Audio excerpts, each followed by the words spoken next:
بسم الله الرحمن الرحيم الحمد لله رب العالمين والصلاة والسلام على سيد المرسلين وعلى آله وصحبه أجمعين أما بعد فقد قال الله تعالى في القرآن المجيد بعد أعوذ بالله من الشيطان الرجيم بسم الله الرحمن الرحيم رضي الله عنهم ورضوا عنه صدق الله العظيم الحمد لله الذي تواضع كل شيء لعظمته والحمد لله الذي ذل كل شيء لعزته والحمد لله الذي خضع كل شيء لملكه والحمد لله الذي استسلم كل شيء لقدرته يا رب لك الحمد كما ينبغي لجلال وجهك ولعظيم سلطانك لا إله إلا الله والله أكبر لا إله إلا الله وحده لا إله إلا الله ولا شريك له لا إله إلا الله له الملك وله الحمد لا إله إلا الله ولا حول ولا قوة إلا بالله جزا الله عنا محمدا صلى الله عليه وسلم وأهله رب ارحمهما كما ربياني صغيرا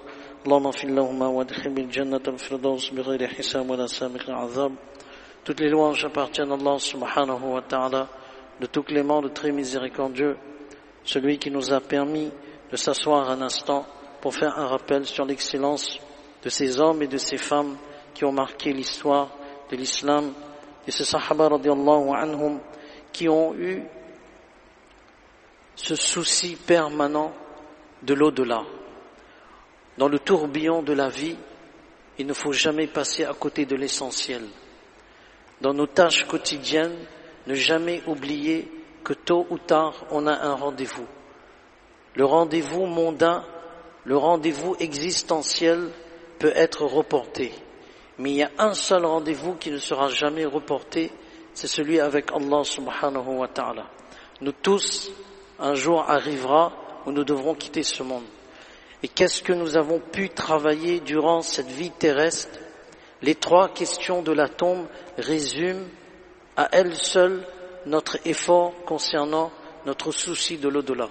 Les sahaba radiallahu anhum, ils ont compris cela lorsque le iman, il a pénétré leur cœur et ce iman, il a embrassé chaque membre de leur corps pour devenir l'aimé d'Allah Ta'ala. Abu Darda radiallahu anhu, dans la première partie de sa biographie, et qui est une biographie très brève, bien sûr chaque biographie de chaque compagnon est une biographie brève, mais ce sont des événements forts et éloquents qui nous permettent de comprendre que ces hommes et ces femmes, c'était des êtres humains comme nous. Ils avaient des besoins exactement comme nous. Ce n'étaient pas des anges. Mais les anges les ont appréciés. Parce qu'ils ont adopté les qualités de Rasulullah sallallahu alayhi wa sallam.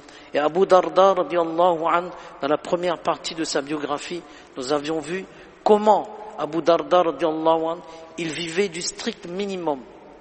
Il n'est pas interdit d'avoir un confort, mais de ne jamais oublier que l'essentiel, c'est ailleurs. L'essentiel, c'est ailleurs. Et Abu Darda radiallahu anhu, vu sa situation personnel, il avait un commerce, il a abandonné tout le commerce pour se consacrer, il avait les moyens qu'Allah subhanahu wa ta'ala lui a donnés, mais il se contentait du strict minimum. C'était son choix de vie. Mais ce choix de vie lui a permis d'être interpellé par Hazrat Omar radiallahu anhu, qui a vu en cet homme des qualités qui peuvent changer par la permission d'Allah subhanahu wa ta'ala les autres qui sont dans l'insouciance. Omar radiallahu anhu va le choisir comme gouverneur de Damas. Il va l'envoyer à Damas. Abu Darda radiallahu anhu dit à Omar radiallahu anhu, je n'irai pas à Damas, sauf si tu acceptes ces trois conditions. Que j'enseigne le Coran, j'enseigne la sunna de Rasulullah sallallahu alayhi wa sallam, et je préside à la prière. Là, j'accepte. Omar radiallahu anhu, il va lui dire, tout à fait d'accord, je te donne cette permission. Et lorsque Abu Darda radiallahu anhu, il va à Damas, c'est là qu'il constate, alors là, on est à son époque, il constate que les gens vivent dans une zone de confort qui leur font oublier l'essentiel de leur vie. C'est-à-dire Le confort est un moyen, mais le confort n'est pas un objectif en soi. Le confort, c'est juste un intermédiaire, mais ce n'est pas... Abu Darda, il voit les gens. Donc qu'est-ce qu'il fait? Il fait un appel. Il dit, venez tous à la masjid. Donc ils se réunissent tous à la masjid. Et Abu Darda, radiallahu anhu, va prononcer un discours éloquent, un discours touchant. Les gens vont pleurer. Abu Darda, radiallahu anhu, va leur rappeler.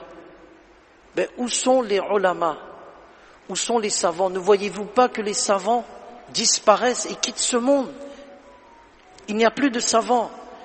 Et les ignorants ne veulent plus apprendre. Où sont les peuples qui nous sont précédés? Ils étaient riches, ils étaient forts, mais aujourd'hui ils sont réduits en poussière. Il faut arriver à penser que demain on doit quitter ce monde et que les nations qui vous ont précédés avaient acquis tant de biens et nourri tant d'espoir, mais peu de temps s'écoula avant que leur bien ait péri, leur espoir anéanti et leur édifice détruit. Voilà la réalité de la vie. Abu Darda, radiallahu anhu, il va prononcer ce discours, les gens vont commencer à pleurer. Et il se dit, c'est vrai, n'oublions pas l'essentiel, n'oublions pas le akhirat. Et c'est là où Abu Darda, radiallahu anhu, il comprend que il doit, généralement, c'est les gens qui viennent vers les savants pour apprendre. Mais Abu Darda, radiallahu anhu, il va être comme un nuage, il va aller de rue en rue. Il va rencontrer les gens et il va leur parler d'Allah subhanahu wa ta'ala. Il va rappeler la temporalité de cette vie et il va prendre chaque occasion pour leur dire une bonne parole. Mon frère, n'oublie pas de faire la salat. Mon frère, c'est l'heure de la salat. On y va. C'est ça son message. Il va aller de personne en personne. Et c'est là qu'on comprend la leçon avant de passer à une autre étape de sa vie. Regardez qu'est-ce qu'il dit. Ne voyez-vous pas que les savants quittent ce monde et que les ignorants n'apprennent plus?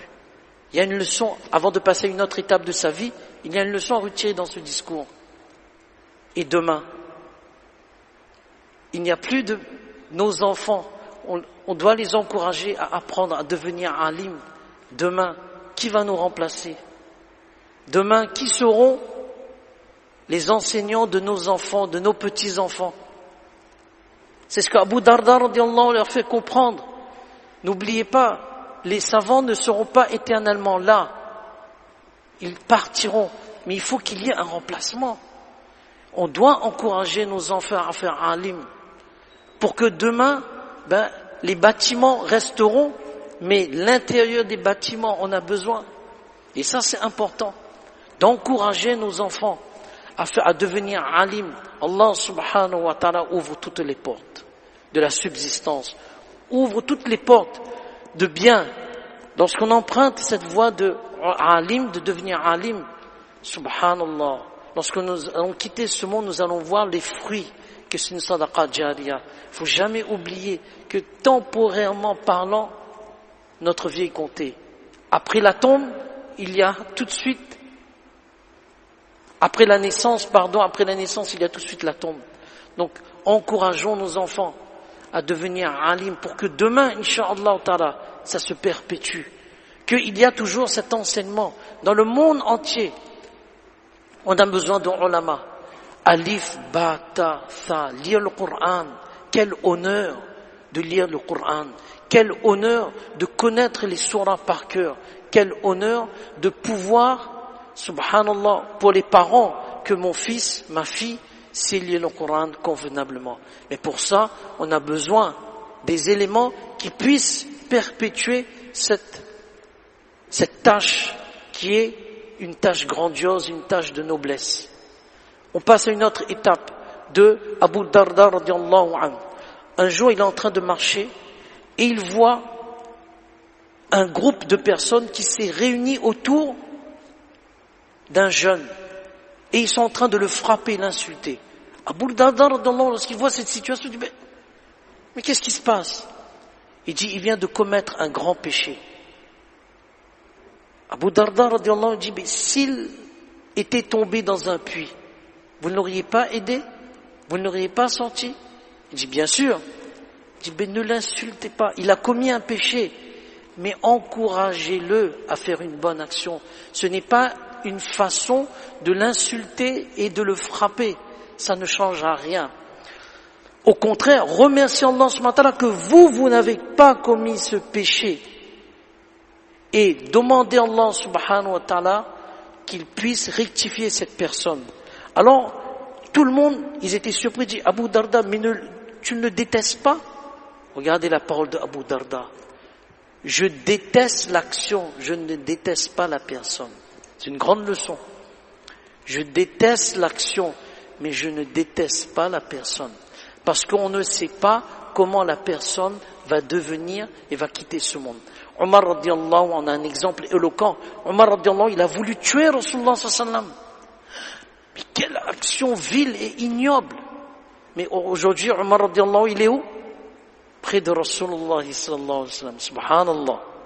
Celui qui a voulu tuer Rasulullah sallallahu alayhi wa sallam, il est près de Rasulullah sallallahu alayhi wa sallam. Et qu'est-ce que Rasulullah dit à propos de Omar? S'il y avait eu un prophète après moi, ce serait été Omar radiallahu anhu. Donc Abu Darda radiallahu, il reprend exactement la même leçon qu'il a appris de Rasulullah sallallahu alayhi wa sallam. Détester l'action, mais ne pas détester la personne. Et trouver la bonne façon de changer la personne. Un souci, si on voit que la personne n'accepte pas le conseil, mais un souci dans son cœur, on fait dua, subhanallah, Allah subhanahu wa ta'ala, il va avoir une miséricorde spéciale pour nous. Elle dit, c'est moi qui donne hidayat, toi tu fais l'effort. Voilà la leçon qu'on retient de cette étape-là. Une autre étape, un jour, un jeune homme, il voit que Abu Darda, c'est un homme sage. C'est un homme plein d'expérience. Et le jeune, il va voir Abu Darda, il dit, donne-moi un conseil aux compagnons de Rasulullah sallallahu alayhi wa sallam. Il dit, oh mon fils, rappelle-toi d'Allah dans l'aisance. Quand tu es dans le confort, pense à Allah. Parce que lorsqu'il y a les épreuves, Allah subhanahu wa ta'ala, c'est lui qui te pensera. Toujours remercier Allah subhanahu wa ta'ala dans l'aisance. Alhamdulillah. Je me réveille le matin en toute sécurité. C'est ce que Abu Darda radiallahu lui fait comprendre. Tu te réveilles le matin en toute sécurité. Tu as de quoi te nourrir. Tu as un toit. Tu es en bonne santé. Tu peux marcher. Tu peux respirer. Voilà. Pense à Allah dans ce confort-là. Lorsqu'il y aura la difficulté, tout de suite Allah subhanahu wa ta'ala envoiera les anges pour t'aider. Et il lui dit, sois un savant ou un étudiant, ou écoute les savants, mais ne sois pas un quatrième homme. C'est quoi le quatrième homme? C'est qui le quatrième homme? Sois un savant ou un étudiant en digne, ou écoute les savants, mais ne sois pas le quatrième homme, car tu irais à ta perte. Le quatrième homme, c'est celui qui est ignorant. Et Abu Darda radiallahu anhu, il continue. Fasse que la mosquée soit ta maison. Parce que j'ai entendu Rasulullah sallallahu alayhi wa sallam dire, les mosquées sont la maison de tout pieux. Allah a garanti ceux qui fréquentent beaucoup les mosquées qu'ils seront à l'aise, bénéficieront de sa miséricorde et qu'ils franchiront le pont dressé au-dessus de l'enfer dans l'au-delà pour atteindre sa satisfaction. La leçon qu'on retient de ce conseil de Abu Darda radiallahu anhu, la masjid. Mais où sont nos jeunes? Où sont nos jeunes? Allahu Akbar. Quelle est notre responsabilité en tant que parents? On habite près de la masjid. C'est autre chose, on habite loin. On a le souci, subhanallah, ceux qui se déplacent, subhanallah, noblesse et honneur à vous, subhanallah. Mais si on habite près de la masjid, d'encourager notre fils, viens à la masjid. Cette fréquentation de la masjid est un moyen efficace pour nous protéger de tous les conflits sociaux. Écoutez bien, c'est pas moi qui ai dit cette parole-là, je ne fais que traduire la parole. De Cheikh Yunus Jumpuri, rahimahullah ta'ala, il a dit, pour prévenir tout conflit social, la fréquentation de la masjid est primordiale. Où sont nos jeunes? Subhanallah. Chacun doit avoir ce souci. Là où il habite, dans chaque coin de rue, où Allah fasse que toutes les personnes qui sont dans ma rue, au moins on fait cette intention.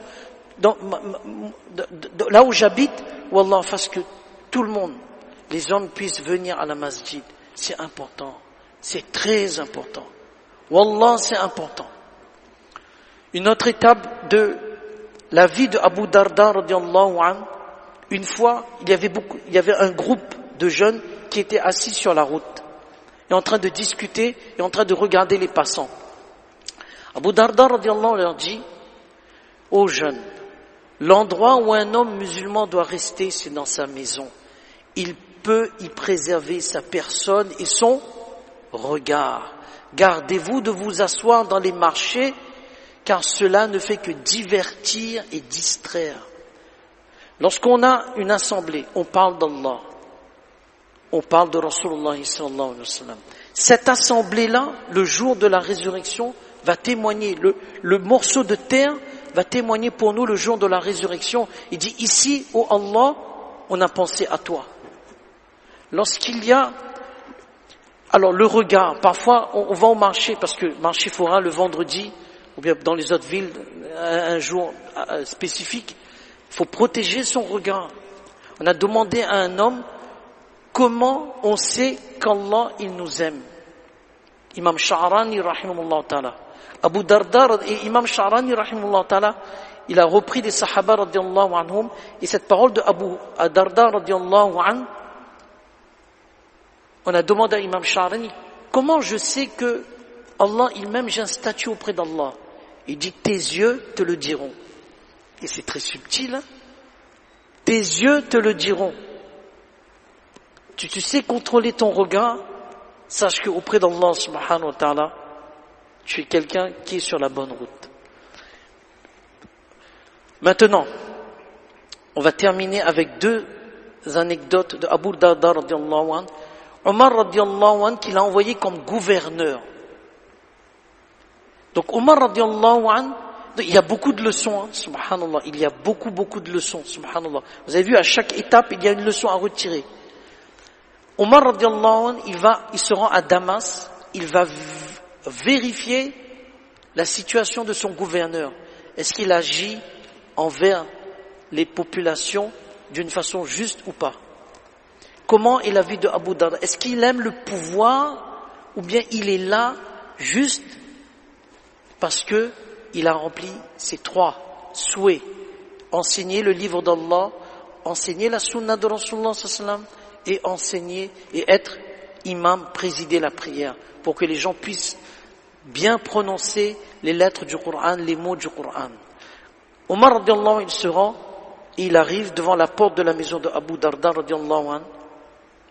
Il n'y a pas de lumière. Et il appelle Abu Darda.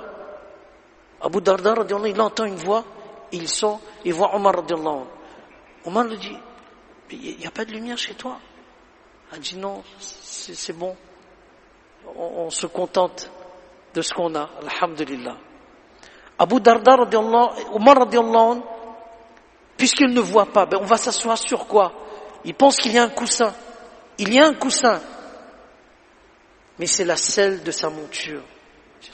Omar radiyallahu anhu dit. Maintenant Omar radiyallahu anhu dit: montre-moi ton lit. Je veux voir ton lit. Omar radiyallahu anhu, il touche son lit. On doit remercier Allah subhanahu wa ta'ala. Allahu akbar. Ces sahaba, ils ont fait des... On ne dit pas qu'il faut dormir sur des gravats. C'est ça son lit. C'était des gravats. Le gouverneur.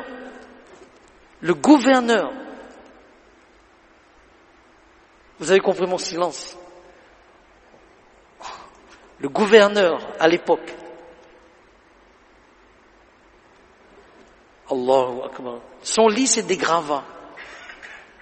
Le soir, quand on dort, on dit: wa Allah, je n'ai peut-être pas le statut des sahaba, je n'arriverai pas, et on ne pourra pas y arriver.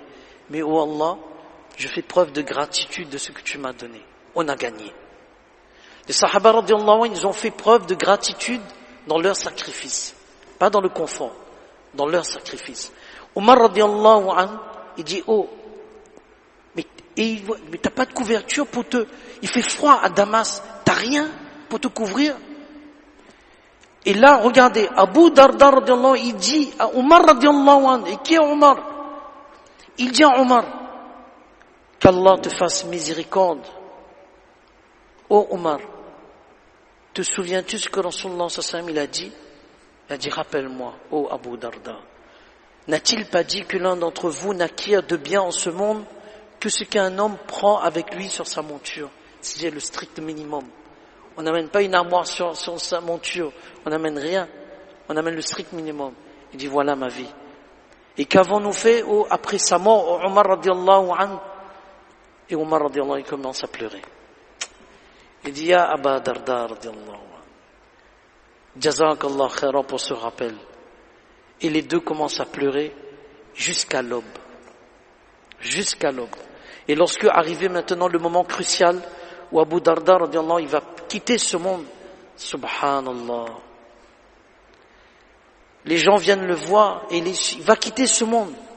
Et tous connaissent ce qu'il a fait durant sa vie. Il a délaissé ce monde. Il a vécu avec le strict minimum pour Allah. C'était un riche commerçant qui adorait les idoles. Et par l'intermédiaire de Abdullah ibn Rawaha radiallahu anhu, il a embrassé l'islam. Il a vécu une vie sobre et frugale. Au moment de mourir, les gens lui demandent, il voit le visage de Abu Darda radiallahu anhu, il dit, de quoi te plains-tu? Est-ce que tu as une douleur physique quelque part? Regardez ce qu'Abu Darda radiallahu anhu dit. Je me plains de mes péchés. Allahu Akbar. Subhanallah. Mais quel niveau, quelle humilité! Quelle humilité! Je me plains de mes péchés. De quoi as-tu envie, ô Abu Darda? Il dit que Allah, il les efface. Subhanallah. Ça, c'était nos compagnons. C'est pour ça Allah, il dit, radiyallahu anhum wa radwan, qu'Allah efface mes péchés. Et maintenant, il voit qu'il va quitter ce monde. Et il dit, répétez-moi la ilaha illallah. J'atteste qu'il n'y a pas d'autre divinité en droit d'être adorée qu'Allah. Et Abu Darda répète, la ilaha illallah. La ilaha illallah. Il quitte ce monde. Auf ibn Malik radiallahu anhu le voit en rêve. Il voit deux compagnons en rêve. Abdurrahman ibn Auf radiallahu anhu et il voit Abu Darda radiallahu anhu. Auf ibn Malik radiallahu anhu, il arrive devant une prairie verte. Il est dans le rêve, il est dans le paradis. Il voit d'une beauté extrême. Il voit dans son rêve Abdurrahman ibn Auf, il dit regarde là-bas. Il a dit tu as vu là, va là-bas, il y a une pente. Franchis cette pente et regarde. Et lorsqu'il franchit cette pente dans son rêve, il voit ce qu'aucun œil n'a vu, aucune oreille n'a entendu, aucune pensée n'a pu atteindre cette imagination exceptionnelle du paradis. Et il dit, et ça c'est pour qui? On entend, Allah l'a préparé pour Abu Darda radiallahu anhu parce qu'il a repoussé ce monde de ses mains et de son cœur. Voilà. On aura vécu 70 ans, on aura vécu 80, mais par rapport à l'éternité, ce n'est rien. Abu Darda, il a souffert et il a fait ce choix de délaisser ce monde. Nous, on ne peut pas arriver à ce niveau, mais ce qu'on nous demande, c'est uniquement quelle action qui plaise Allah et quelle action qui déplaise Allah. On aura réussi notre vie.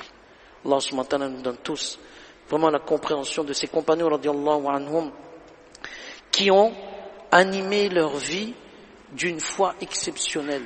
Et c'est pour cela qu'entre nous, on doit faire toujours ce rappel de ce kalima la ilaha illallah, parler d'Allah à la maison. Abdullah ibn Rawaha, celui qui était l'intermédiaire pour que Abu Darda radiallahu anhu puisse embrasser l'islam, il prenait Abu Darda radiallahu anhu, chaque fois qu'il voyait Abu Darda radiallahu anhu, il dit viens, on s'assoit, on va se rappeler de la ilaha illallah. et faisaient le dhikr la ilaha illallah. Donc, Inch'Allah, Allah nous donne tous la compréhension de ce qu'on vient de dire. On va lire, Inch'Allah, on va prendre cette habitude. Après chaque vie biographique d'un compagnon, radiallahu anhu, on lit 3 fois Qul ahad et on envoie pour ce compagnon. Le jour de la résurrection, il n'est pas impossible. Abu Darda, radiallahu anhu, dit, Abdurrahman, Youssouf, Afdal, Hamza, Muhammad, Yassir, et Yazid, et tout, Ismaïl, tout le monde. Vous avez lu 3 fois Qul ahad pour moi? Venez. Oh Allah, ils ont envoyé les récompenses pour moi, pardonne-les. En ourdou, on dit Kam ho gaya bhai. L'affaire est scellée. A'udhu billahi minash shaitanir rajim. Bismillahir rahmanir rahim. Qul huwallahu ahad. Allahus samad. Lam yalid wa lam yulad wa lam yakul lahu kufuwan ahad. Bismillahir rahmanir rahim. Qul huwallahu ahad. Allahus samad. Lam yalid wa lam yulad wa lam yakul lahu kufuwan ahad. Bismillahir rahmanir rahim. Qul huwallahu ahad. Allahus samad. لم يلد ولم يولد ولم يكن له كفوا أحد فجزاكم الله خيرا أحسن الجزاء. Je n'ai pas pris les noms d'autres, mais vous êtes inclus, hein, ne vous sentez pas. Non, hey, my friend, la semaine prochaine, le premier Africain qui a embrassé l'islam. Le premier Africain qui a embrassé l'islam et le premier Africain qui aura eu la bonne nouvelle de Rasulullah sallallahu que tes pas me devancent dans le paradis. فجزاكم الله خيرا حسن الجزاء. Hazrat Bilal radiyallahu anhu. فجزاكم الله خيرا حسن الجزاء. سبحان الله وبحمده سبحانك اللهم وبحمدك نشهد ان لا اله الا انت نستغفرك ونتوب اليك. سبحان ربك رب العزة عما يصفون وسلام على المرسلين والحمد لله رب العالمين.